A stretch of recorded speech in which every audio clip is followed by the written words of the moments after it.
দেখুন পুঁই শাক দিয়ে যে ঘন্টটা করবো, এই পুঁই শাক কেটে রেখেছি।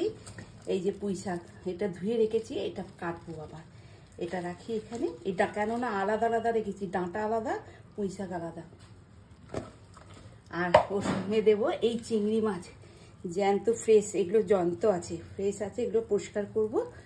দিয়ে তারপরে মানে কি কি দিয়ে রান্না করবো সেটা আগে দেখাচ্ছি, তারপরে রান্নাটা তুলে ধরবো। এই মাছ, চিংড়ি মাছ সব কালারফুল আজকে। এই কুমড়ো, এই বেগুন, এই আলু কেটে রেখেছি, এই দেখুন।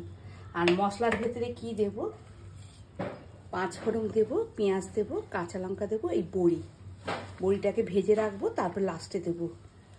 আর মশলা বাটার ভেতরে এই আদা বাটা দেবো, এই যে জুস বেরিয়েছে, এই আদা বাটা, আর এই লবণ আর হলুদ, এইগুলো দিয়ে আজকে এইগুলো রান্না করবো, পুঁই শাকের ঘন্ট।